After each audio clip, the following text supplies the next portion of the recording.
All right, welcome to episode number 47 of Up on Foil. Today with Patrick Federi. He's a Swiss pumpfoiler. He's a programmer. And actually, I would say he's a musician as well. And he's been in the pumpfoiling scene almost from the beginning, I'd say. And I'm Matt, podcaster, average foiler, but also enjoy his apps and enjoy pumpfoiling. So thank you very much, Patrick, for coming on the show. Is there anything you want to add right away? Thank you, Matt, for having me here. Maybe that I'm not a programmer actually, and I'm not a musician. I use AI for this stuff, but I'm near to programming. I'm a UX designer at the software company, and that's why I'm in this stuff. Yeah. All right, very cool. Let's just get into your first, no, not your first, but let's get into the app that I use the most of you. It's an app where you can actually find your next boat wake. Can you maybe talk us about that? How do you come up with that? Because there's a boat coming and it should pass right behind me, and 15 minutes before it goes, it gets an alert on my watch, so I know that I have to get ready. How do you come up with that? Yeah. It's kind of funny. We were on the lake last year in the summer and we saw these boats, and then there was a guy or some guys, they tried to chase those wakes, but it was always like, oh, when is the next wave coming or the next boat coming? And then I think it was about in October last year when I learned that you can do apps with AI. And then I was just thinking, well, let's try this. Let's try to do an app which shows me the next wave of the next wake of these boats in Switzerland. And then it started like really small. I just tried to figure out how to get the data from the transport system in Switzerland. It wasn't so easy. There is an open API where you can grab the data, but it was very difficult to just have the boat stations. So I needed a way to find out how to just grab the boat stations. So I Googled as So that everyone was does. manual labor to get all these boat stations. Yeah, it was like I found a tool where you can show a map, and then you can. Then I grabbed, like, I started with Lake of Zurich, because that's where I live. And then you can say, okay, just show me all the stations where boats are starting, and then you get like a UUID. And I found out that's the same ID the API uses, and then I just had to make this connection. And then it started from there. And then the next thing was a colleague of mine, Alex. He said, "Oh, it would be nice to have like a number, the waves numbered, so we can say, let's go on the 6th wave today, or from the 6th to the 12th wave today." And I just see the boat coming by behind you. I think that's the 10 o'clock 10 Oh on the other yeah, side. it just passed. Yeah. Yeah, it just passed. Then it started with this, with the wave. Then I implemented the weather, because the weather is also a thing, the temperature. I just tried to find out how far can I go with AI to do this. And after that, at the beginning it was just for iPhone, just an iOS app. And then a lot of Android users telling me, "Oh, when I do the Android version," and I was like, "Oh no, it's gonna be such a hard work to do that." But actually, I just needed to put in the Git code, the code that I had on GitHub, into the AI, and just said, "Okay, let's do this for Android." And after 8 or 9 hours, I had the first Android versions. Really? It was really easy to do it. Yes, actually.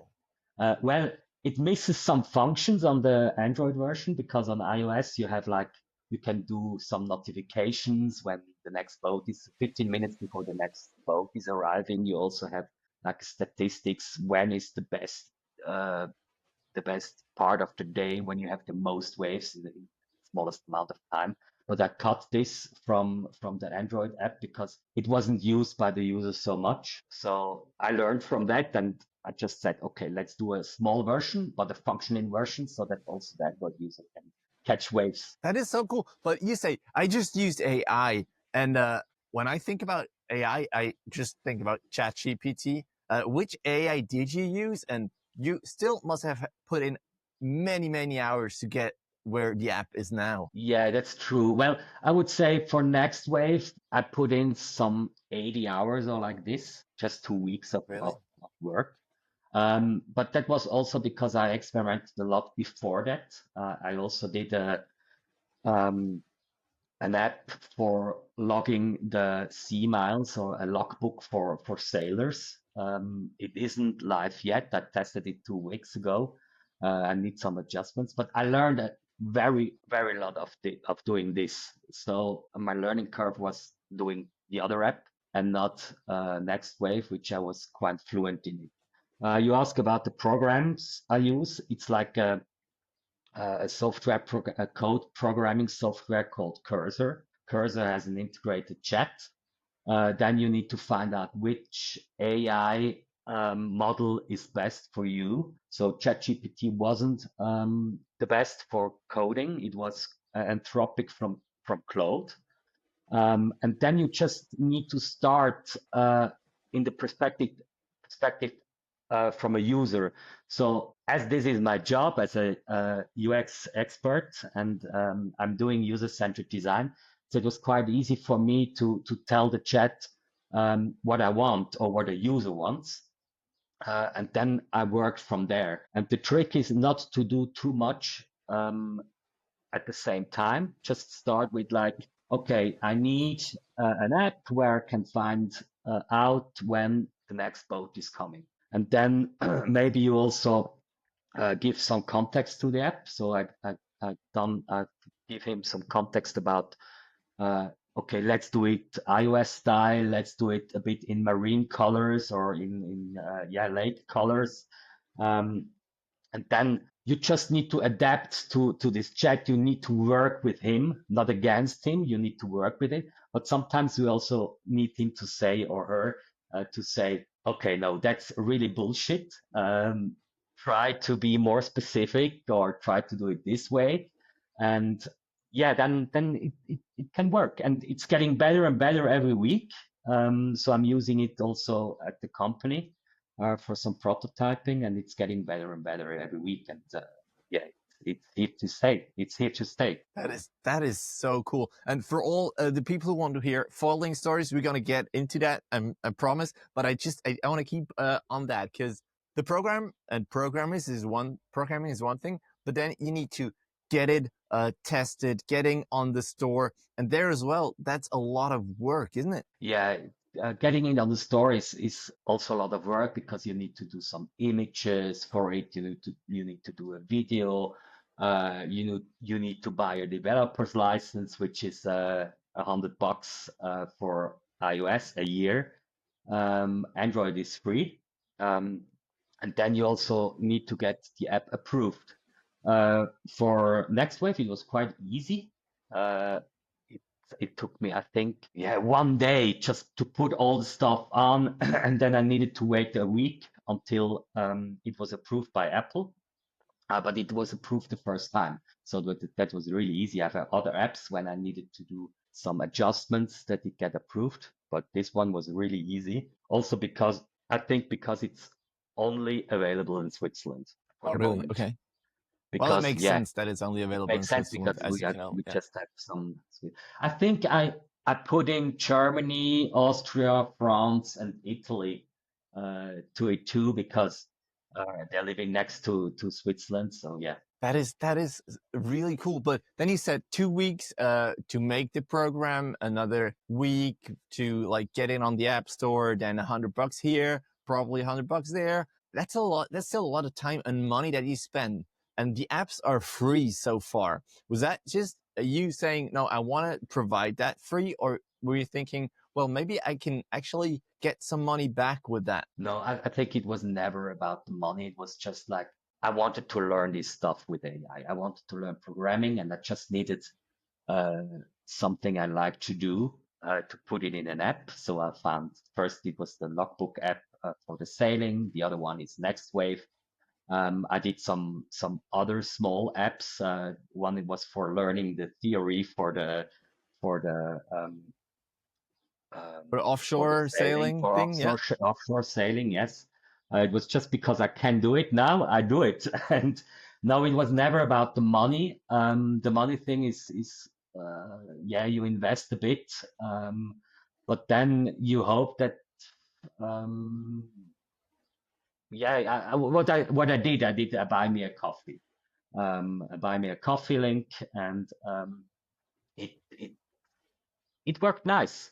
I think I made $150 via buying me a coffee. So I had guys like Andre who paid me 30 francs just for the app, just for because I did it, and that's really nice. I think I like it more like this when people give me money about over buy me a coffee than saying, oh, let's do this for a franc or a euro. And then no one wants to use the app because it's €1. Yeah. Yeah, that's true. But what I've also talked with Mike about, that people are not that much like spending money even if they get something for free. It's really impressive how even just $5 for a coffee. I mean, if you use the app, guys, come on, girls, just give Patrick a cup of coffee. Really, it's for people doing stuff like that. You, the app, also me with the podcast. Honestly, um, it means a lot. Like $5 is like, wow, I got a Yeah. coffee, which Yeah. is so I'm with cool, even you. Yeah. though you should never like calculate how much you make an hour, because that's terrible, terrible. It looks not good.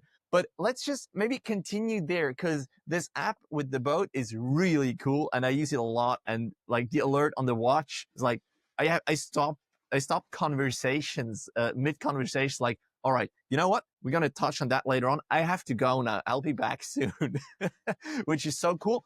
But maybe we can get into the problems that arise as well, because I know that here in Switzerland, especially, maybe some other places as well, it can be difficult, because are you even allowed to be behind boats like that? How close can you go?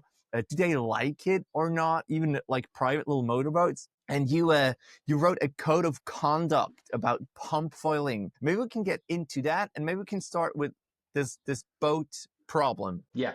Um, that's yeah.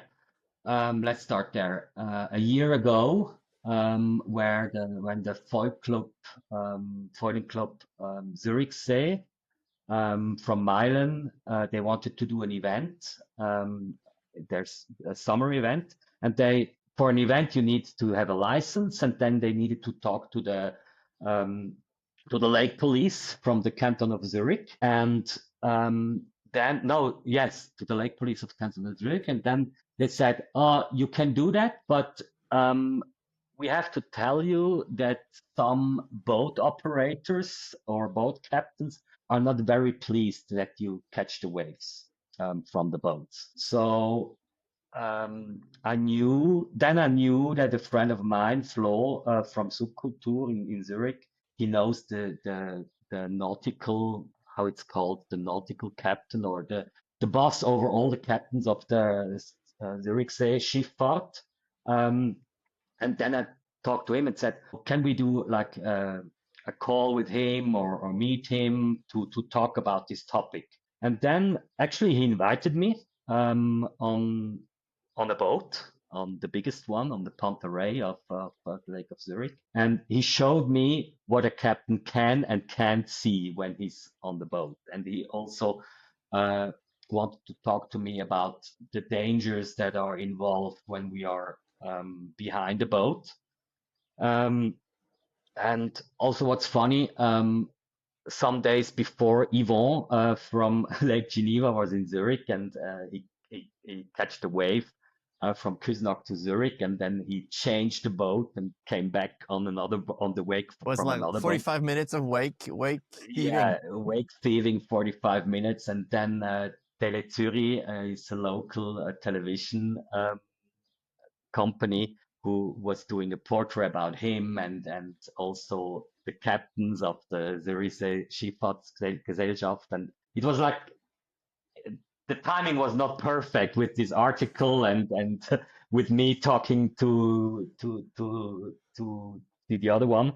Um, but then yeah, we had a nice chat. He showed me that, and then we just tried to figure out what would be best for both of us, so that we still can catch wakes and how to prevent accidents or um, so that they have less fear. So the problem with the boats, there's two problems actually. One is when they need to do a full stop, they need to do a backward, how it's called, Movement, yeah, of the back, turbine. yeah, the Yeah, turbine will have yeah. to move backward, and then it gets water sucked in from 30 to 50 meters behind, water comes back. So we said, okay, 50 meters is the law. Actually, the law is you need to have a distance of 50 meters from the That's boat. probably why, isn't it? Yeah, that's probably why. And then we said, okay, maybe it's better we extend this to 100 meters. And then I also talked to Yvon, I talked to other guys who were doing wake thieving at that time. And they all said, well, the best waves are actually far behind the boat and not just close to the boat, and also on the side, not just behind. So they get to the side and then you can ride it there. And since I had this talk, I mailed him, I think twice, and asked him, "Oh, you heard anything, or you heard something from your captains?" And until now, it wasn't a problem with them. I also know the new COO of the Bielersee Schifffahrt. Um, he also talked to his captains. Some captains like it, some doesn't like it. So, but the thing is, I think we need to communicate with a lot of people, and that's what I also did 2 years before with the lake police in Zurich, because we weren't sure where to start, and can we start in winter time in the Badezone where the people are swimming also in winter, and we had these discussions, and we never had problems until this spring. But yeah, I think communication is the key of all of it, and that's also why I started this code of conduct. Because yeah, there are some guys who are in the community who are like, oh no, we can do this everywhere, and I don't care about others, and I just want to do my sport. And my goal was always with the code of conduct was not to put in rules in the sport, just like to keep it like it is, the sport. When we communicate with people, when we take a step back, sometimes we can do the sports other years and more years from now. Because in Zurich it happened with kiting, I think 20 or 30 years ago, where the kiters came and then It was they banned. made Kiting was not rules, allowed. and Yeah. then it was banned. Yeah, it was banned. Now it's open again since I think 3 4 years, but it was banned for a long time. And also surfing, windsurfing, kiting, wing foiling is banned in the Seebecken, where in the part of Zurich, um, we cannot go there. It would be great because there's the best wind. So that was my intention with the code of conduct, so that we can do our sport much longer without getting banned or getting some rules. Yeah. We're gonna link this code of conduct below in the show notes. There's It's about safety, respect for the environment, about the behavior, consideration for others, and I think it's really nothing you can be against. But when you did that, was it just you who like did the first draft and sent it to others, or were you guys in a group coming together and like was it AI who did it, or was it you and the group of people who did it? Actually, it started, I think, 3 years ago, also with a colleague on the lake, where we saw that people are not behaving like they should behave. And then we talked about it. Yeah, let's do maybe some rules. And then it started like, I started first with like, it was called rules of something. And Yeah. then it was like on the WhatsApp community, it was like, oh no, you can't do rules. We are free sport and blah, blah, blah. And we don't want that. And then I changed this to code of conduct. I also changed some wordings. I also talked to the lake police if that's okay for them, like this, and it was like quite back and forth. Yes, I used some AI for the texts because I'm not so good in English. I did it in English and then in French, in Italian, and in German because yeah, we have these three. Actually, we have four languages, but I don't think that Red Romanish needs to Yeah. be in there.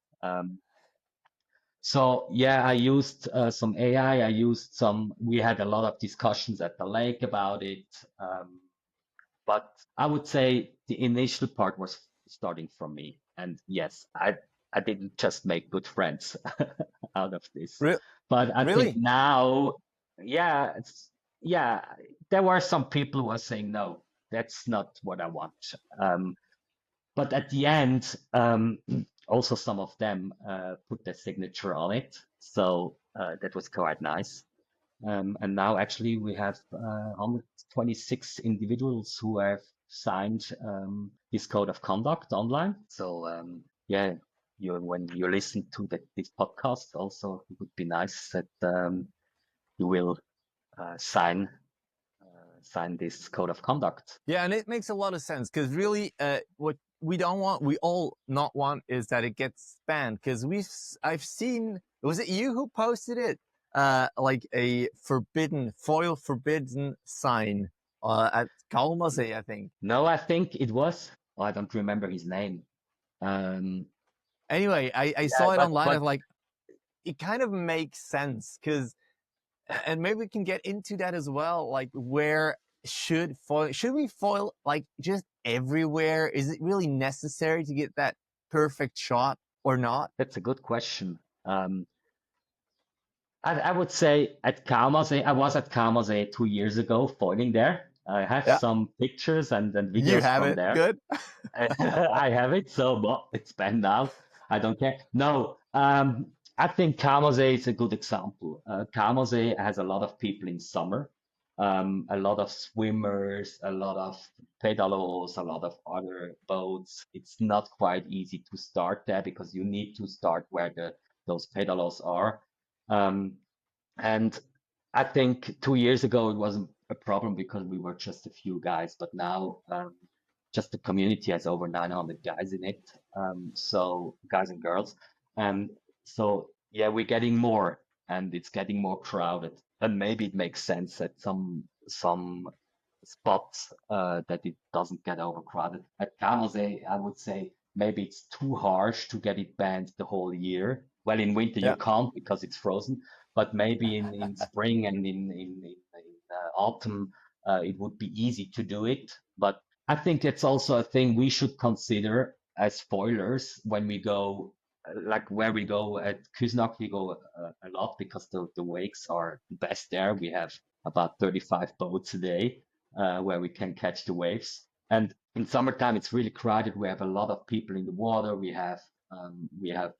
also have divers. We also have fishermen there. And some parts of the day, it just isn't just good to foil there. So instead of let's do it anyways, we should take a step back and say, no, now it's not the time. Maybe we come in the evening, or we come when it's not so good weather, when it's rainy or cloudy, when there are not so much people there.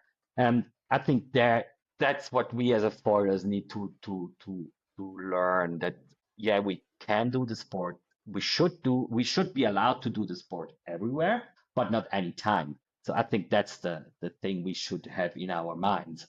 Yeah, it would be great now with all this sunlight and it's warm. We don't need the dry suit or the wet suit. We can go out, but um, maybe just take a step back, wait for 2 hours and go then. That makes a lot of sense. I talked to Simon at Lake Thun. He has a sailing school. And I asked, well, is it okay if we start from your raft? And he said, usually not, but if there's space, sure. Let's just consider the others. Let's just live with each other and talk to each other. And that's basically what needs to be done. But not everyone can do that. Patrick, I want to get into your personal foiling story. And I've read about you. We met a couple of times. You used to be a paddler. You love the water. You've been sailing like 2 weeks ago. You've been in England, I think it was. But you're a foiler. And to me, I see this amazing videos, photos, funny stuff, impressive stuff as well. And maybe you can tell us and the listeners, how did it start with the foiling? Well, it started, actually, it started with wing foiling some years ago. I don't remember where it was. Was it? Yes. I was kiting in the Netherlands with a friend of mine. Well, we tried to kite. I was in a beginner's course and he was an advanced course, but he had so much back problems. I had a buddy who had a really problem with his kite, so I hadn't much water time. So then the next year we said, okay, let's do this wing foiling, which was quite new in the 2000s. So 2001 it was. I think it was before. I don't remember actually. But we went to Lake Silvaplano. We did this beginners course with wing foiling, and we were just having fun each together. But my friend still had these back problems, and also me, it was like quite difficult to get some wind and water time here in Switzerland. You have to drive when you live in Zurich, you have almost have to drive 1.5 hours to the next lake which have some winds. And my son who is 18 now, was at a younger age, so I hadn't the time to do that. At this time, I was stand-up paddling a lot. I was ambassador for Indiana since I don't know since more than 10 years now. I am ambassador for Indiana. I did some sub races. I wasn't that good, but I quite of liked it. To just be on the water. And then we had an ambassador day. It was 3.5 years ago, like we have it every year, where every ambassador from Indiana is invited to the headquarters in Oberrieden. And then there was Steve Fleury, there was Zeno, there was also Leo Berner and some other guys from Geneva, um, and also Jakub Malik, who quite they were, and also Sarah. Um, they were just starting. They started pump foiling the year before, and they just showed some amazing tricks. And also Zeno did this course for the beginners, for the ambassadors who wanted to try it. And yeah, I jumped on it, and I knew from that time I need to learn this. Um, and yeah, I need to learn this. It was just like, oh, that's cool. And then, yeah, I came back 2 days later to the same spot and I tried it. And I remember that someone was asking my wife, "What is this guy doing on this thing? It can't work. How does it jump on it and it can't work?" And actually, my learning curve was quite low. I needed a year until Oh, really? I get to foil out and back. I needed, I think, 14 months to do the minute. But yeah, I think at the beginning the material wasn't so good as it is now. Well, Definitely it's a kind of lot a harder. bit of an excuse. It's kind of a No, bit of no, an no, no, excuse. no. I But 100% and get that, I man. also we didn't knew what would be the best start for. Also, I'm quite heavy. I'm a heavy rider with more than 90 kilos. Um, yeah, it needed me more than a year, but I stayed on it, and um, now it's just nice because I can put my pump foil gear in the car. I can go everywhere.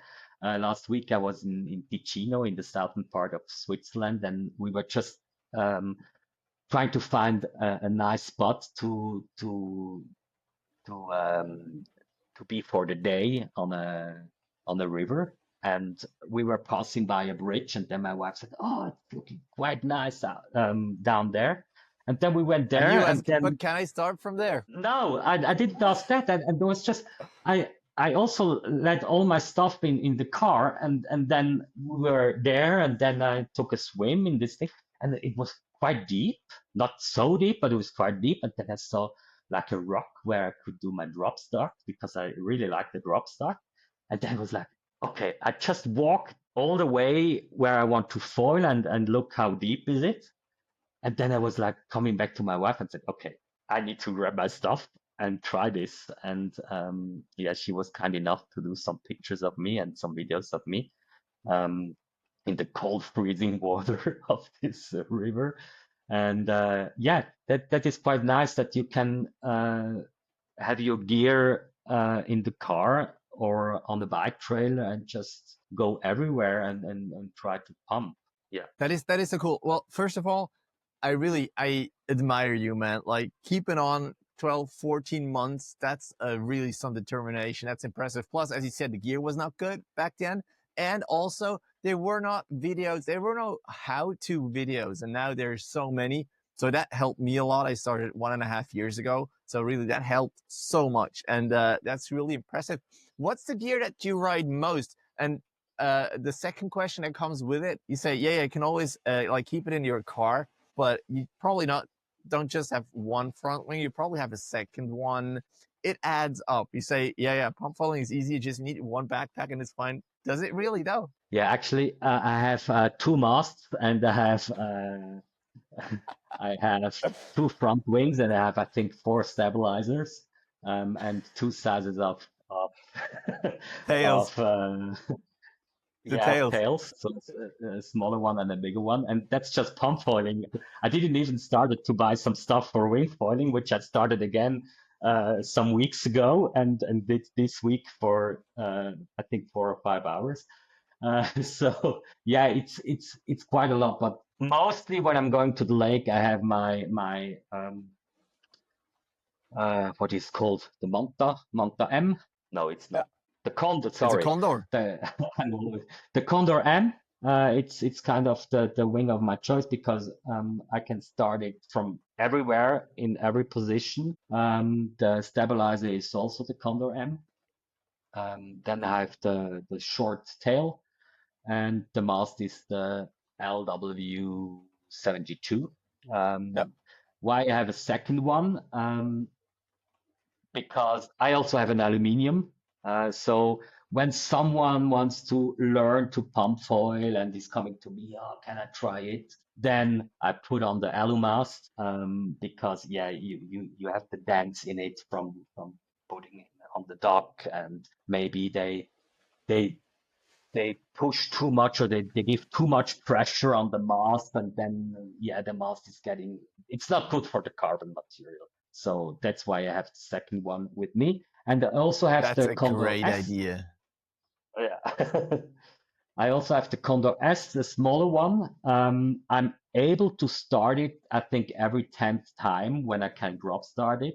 But well, yeah, it would be great for the wakes, but you know, when the boat is coming and you need 10 times to get it, no way. So yeah, every other session, I take the smaller one with me. I try an hour with that one, and then I put on the Condor M and go for that another 1 or 2 hours. Have you had the Barracuda XL as well? Yes, I tried it last autumn. It was still a prototype, but I wasn't able to pump it. Maybe now when I can pump the Condor S and the Condor M wouldn't be a problem. But actually, I never tried it again. I don't know You why. know, Uh, I recommend it because it's faster than the Condor M. It's easier to start than the Condor S, and I use it to get the boat wakes because when I'm far out, if I need to pump back early, I need a bigger wing, and I pair that with the Condor XS stab, the short tail, and that's really a super good combination. And for the boats here, it's fast enough, so that's really cool. And the Condor M is not really, so that could be something. Yeah, yeah, maybe. I just try to just have two front wings at a time and not too much. I also tried other stuff. I had the Manta XL, I had the Condor XXL, I had some other wings, but I'm always selling them after 6 months. Maybe, yeah, maybe it's time to sell the Condor M and grab the Barracuda XL. I need to talk to Maus from Indiana. Um, let's talk about Indiana. You said that you started to be an ambassador when you were supping.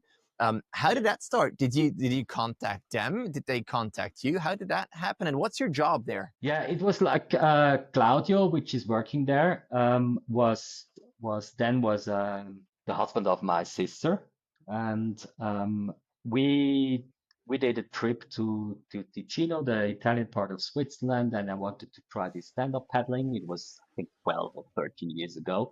And then I called him. I knew that he worked together. He wasn't at Indiana then, Claudio, but he worked with Maurus. And then I talked to, I phoned him and can you maybe get me a stand-up paddleboard, like an inflatable one, for my trip? And then he said, yes, why not? And then he called Maus, and then I met Maus.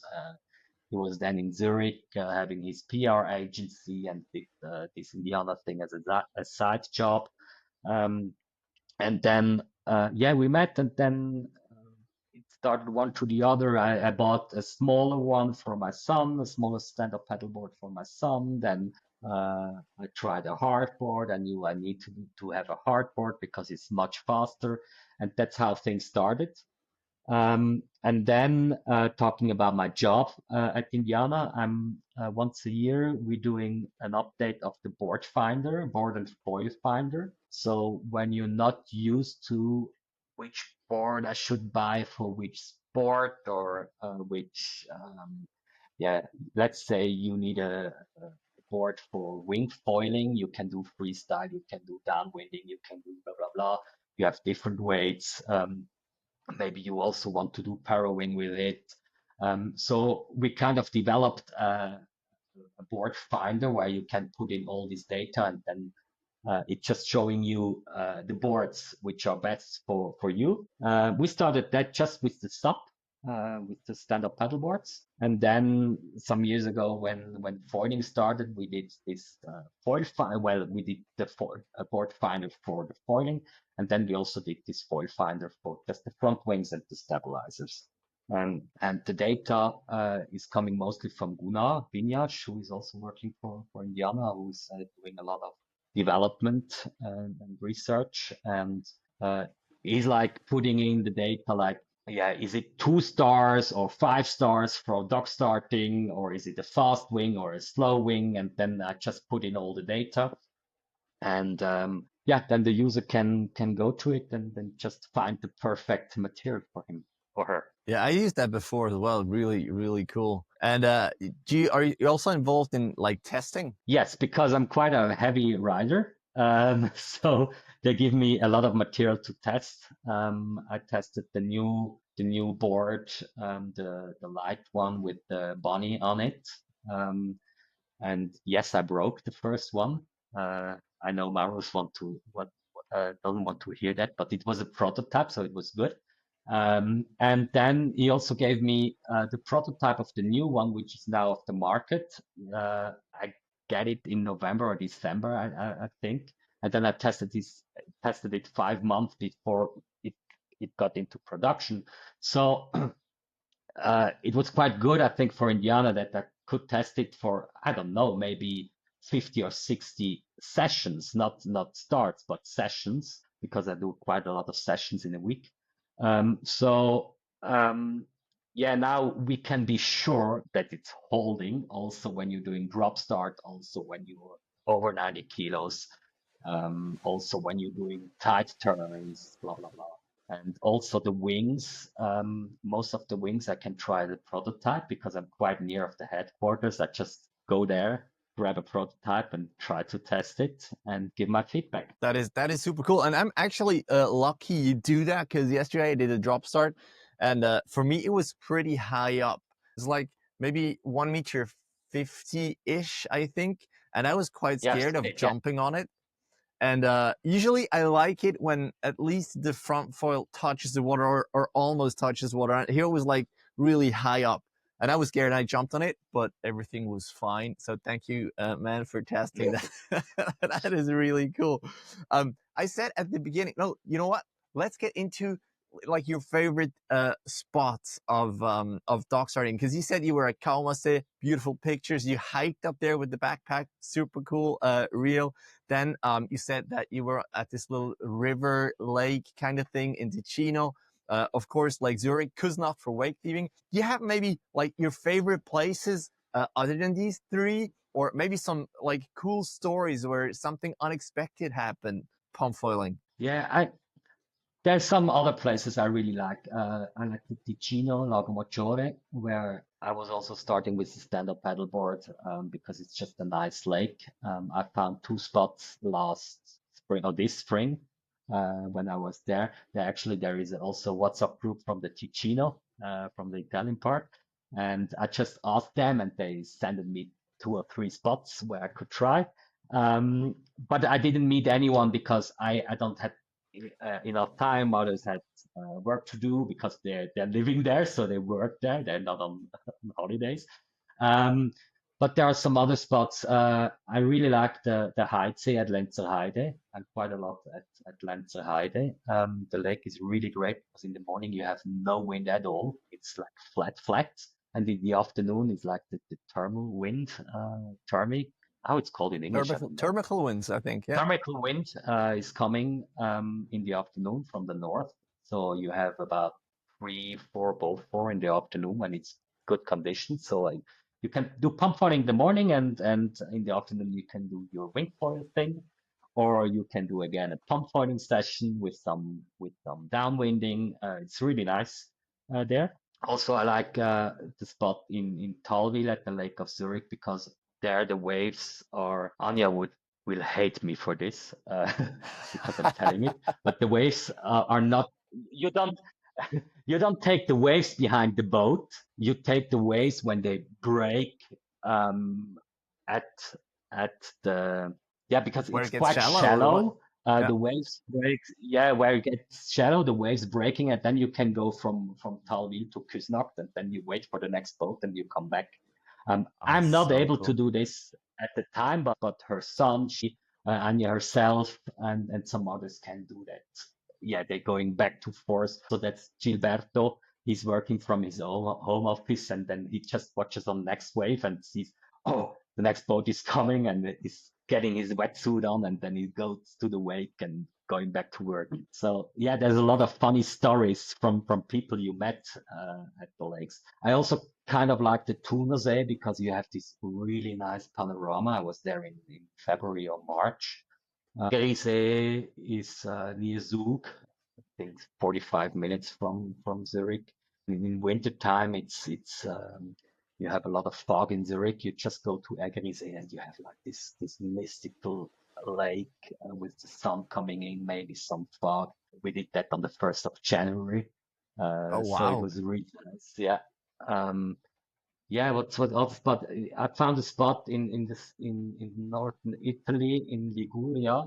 Um, I wasn't able to pump a lot then, but the spot is really nice. You have a quite a high dock, but you can go down a bit on the ladder, and then you can start into the sea and maybe catch some waves when you're better. So that's a really nice spot. Yeah, I think that's it.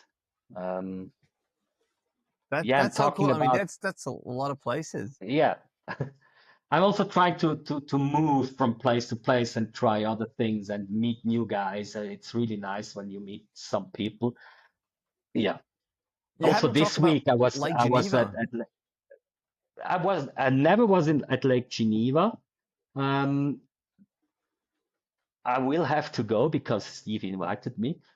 So I will have to go with Steve. But there's also an event at the 30th and 31st of August. It's like called I don't know much about it now. It's called like Camel Trophy. It's organized by Steve Fleury and the other guy from the French Jura, Emilien Baudou. And I think they're doing this like a trophy where you get can when you go from lake to lake in the Jurassic part of Switzerland and France. It just posted something a week ago and said, okay, 1 week before I will post more, but that's typical Steve Fleury.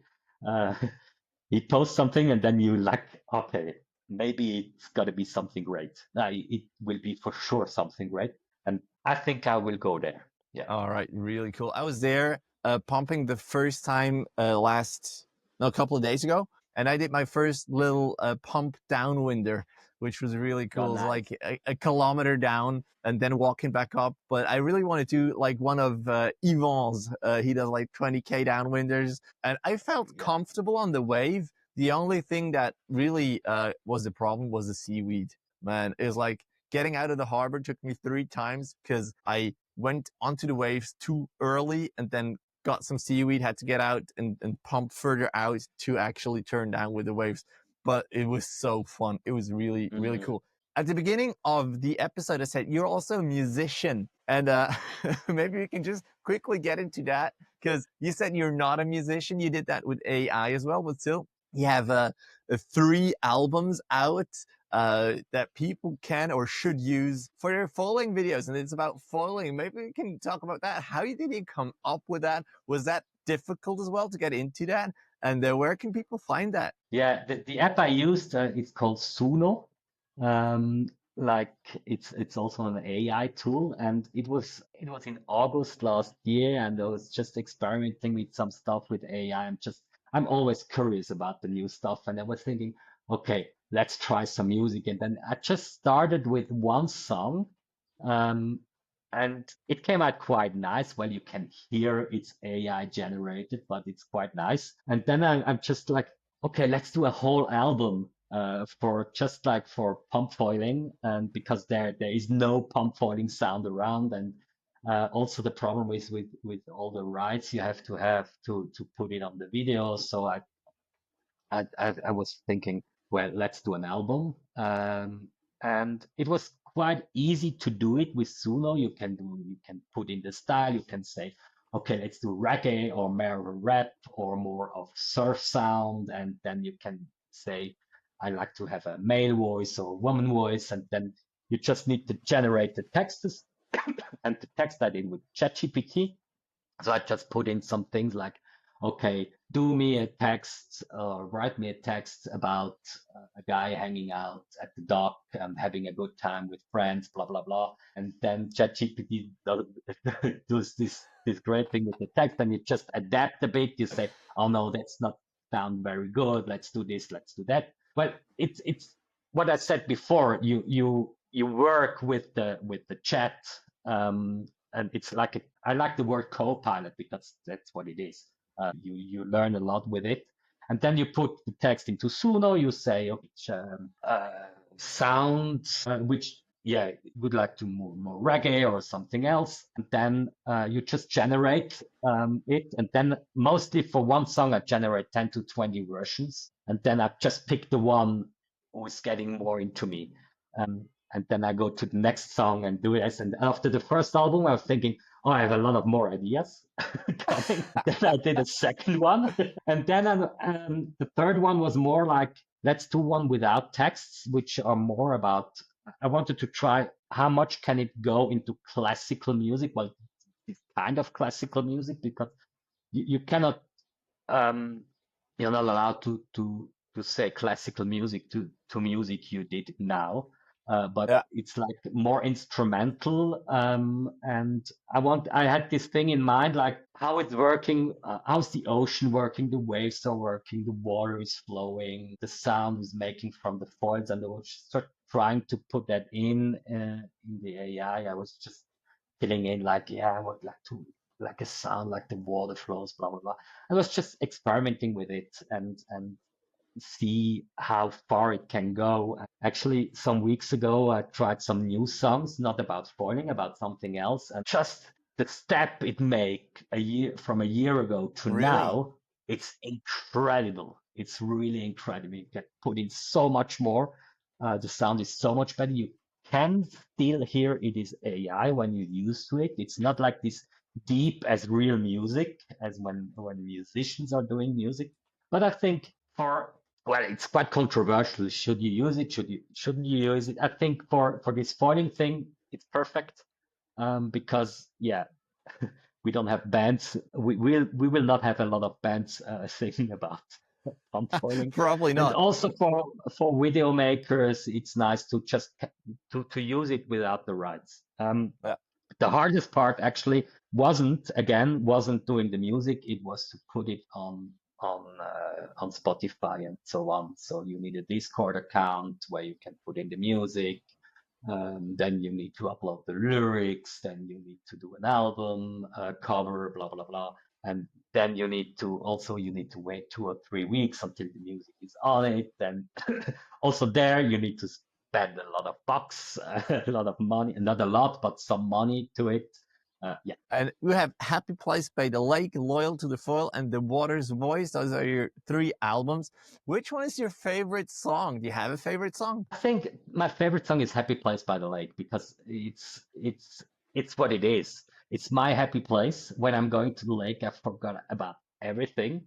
Also, I'm going a lot early in the morning, not in the summer, but I would say in spring and autumn when it's still dark and it's getting this light is coming in. I can go before work, and when I'm getting to work, like anything can happen. I'm so balanced, uh, Nice. and then anything can happen that day, and I'm still good. And yeah, maybe I need a session in the evening too, but yeah, it's my happy place at the lake, and no one can take this away from me. And sometimes you're alone, sometimes you're with friends. I met a lot of good people at the lake, which I call friends now, which are following you because I think that's the good part about pump foiling. You're at the lake, you're at the dock, you talk to each other, but then you have your minute alone on the lake where you're with you have to concentrate. Also, if you're doing it 3 years, you always have to concentrate. Uh-huh. You do your round, you come back, maybe you need some breath before, and then you talk to the others. And Yeah. that's quite nice because you have both parts. Because when I go wing foiling, I'm 2, 3 hours on the lake and talking to no one. And then I'm coming back, and then maybe I talk to someone, but it's not the same. And it was also the same with stand-up paddling. You're alone on the lake. Maybe you go with 2, 3 other guys, but yeah, you cannot meet a lot of people doing That this is this that is water true. thing. Let's just go into the community and maybe we can play Happy Place by the Lake at the end of the episode so people can listen to it if that's okay Yeah, with you. And we can sure. just talk about community because you're also like the founder of the WhatsApp community. Maybe you can talk us about that. How is that going? You said something before about how many people are on it, and yeah, if you're still like having to a lot to do with that. Yeah, it started with the pumpfoiling community website. It's kind of a website where it's pumpfoiling.community where people can make a profile of themselves. I At the beginning I had a blog where I made some interviews with people in written format. Then also some tips and tricks about foiling. Most also what should I wear when I'm foiling, and then we did like a map with a spot finder. It was kind of a lot of work. We started, I think, 2 years ago. It started with Sorin Radu, who I met at the lake 2 years ago, and then we talked about this community thing. He also did that for other sports, so he wanted to try it with pump foiling. So it started like this, and then we were kind of like, it's really hard to connect when people need to go on a website and then you're at the lake and it's not so easy. Then we were thinking about doing an app. It was before you could do apps with AI. So we started thinking about it, and then it was like to just convert this website into an app was like $300 a year, and then we started to get money from people like asking for money, and then um, yeah, we saw what you also seen, like people love to spend money on material but not on other stuff. uh, there and then uh, I don't know which I think I had the idea like this WhatsApp community thing was coming out. So before you were just able to do some WhatsApp groups, individual groups, and there were some groups. It was the Flatwater Squad at Zugersee. I was in it, and there was also a group for Tiefenbrunnen, a spot in Zurich. There was also Senos WhatsApp group, the Brave Pumping Crew. Then we just thought, maybe let's do this community thing where we can add more groups, like a sale and buy group, or maybe some groups just for spots, so that people can meet up. They just can write into it. Oh, I'm at the spot at 3 o'clock this afternoon, if someone wants to come. And then it started like this. And the cool part about the community, so every group can be part of this community. So if you have a group at the lake, let's say Lake Geneva in Lausanne, and you have already some people in it, you can just come into the community, and then other community members can come into your group. And you still be the administrator of the group. The only thing I can do is I can delete the group, not delete it, but just kick out of the community. Community. But actually, the community is not the grow. I talked about it. It's more than 900 people now, and that's not just my. I wouldn't say that's because of me. That's because a lot of groups are coming into the community. A lot of people are putting content in it, or talking it in almost in these small groups. It's a living community that's quite nice. In it, there's also new now. It's Parawing gear group. There's a downwind foiling group from the BLSA, I think. So when you're interested in something, you just can join a group, and then you can ask people, and you will for sure have an answer in about 2 or 3 minutes. And that's what I like about this community. Yeah, I think we just all communicate. We like to talk to each other, and that's why really, it works. As you said before, like that's dock starting, that's so different to the other foiling disciplines, because yes, of course, if you go downwinding, you have the shuttle part, but with pump foiling, with dock starting, you're at the dock every other minute, because, well, actually I am, because I'm out of breath, but that's really something really cool. Well, Patrick, I think we're pretty much through. Is there anything you want to talk about? Is there anything we haven't touched? What's your next projects? Are you going to go on the water today? Yes, I'm hoping for some wind today. Could be. But otherwise, when no wind is coming, I'm for sure doing like a small pump foiling session. There are some other guys here at Lenzer Heide who want to pump with me. So maybe we can join each other. Otherwise, no, I have nothing to add. Just keep on foiling. Every discipline you do, it's just a nice discipline. Take it in as much as you can, and yeah, never stop. When you're a beginner, never stop. You will get better. You will get better also if you're struggling now, and you will have fun, I think, the rest of your life. All right, that's a perfect way to end the podcast. The next episode is going to be with Nico Hopp at Hopline. You've probably seen his videos too. Really cool creator, does very cool stuff. And yeah, we're going to listen to Happy Place by the Lake, inspired or programmed or made up by Patrick. Follow him on Instagram, Federi. And thank you very much for listening, for watching, and see you guys in the next one. Thanks, Patrick. Thanks, Pat, for having me. Bye.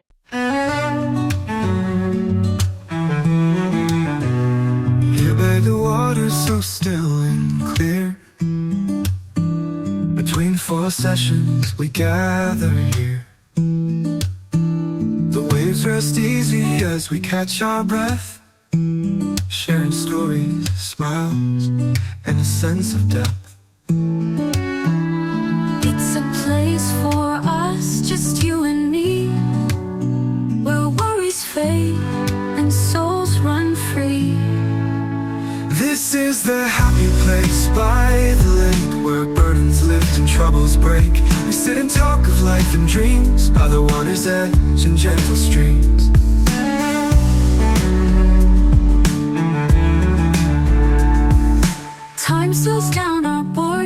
the shore.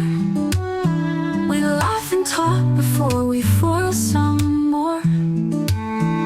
With every break, the bond feels strong. In these quiet moments where we belong, nature hums and we feel alive. Between each glide, we truly thrive. This is the happy place by the lake, where burdens lift and troubles break.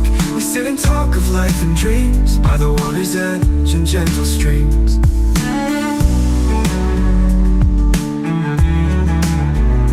Time slows down, our boards by the shore. We laugh and talk before we foil some more. With every break, the bond feels strong. In these quiet moments where we belong, nature hums and we feel alive. Between each glide, we truly thrive. This is the happy place by the lake, where every wave brings freedom's sight. Foiling and talking all flows as one, in this moment under the sun.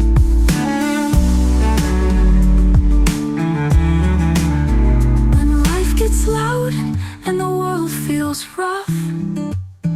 We come here where peace is enough.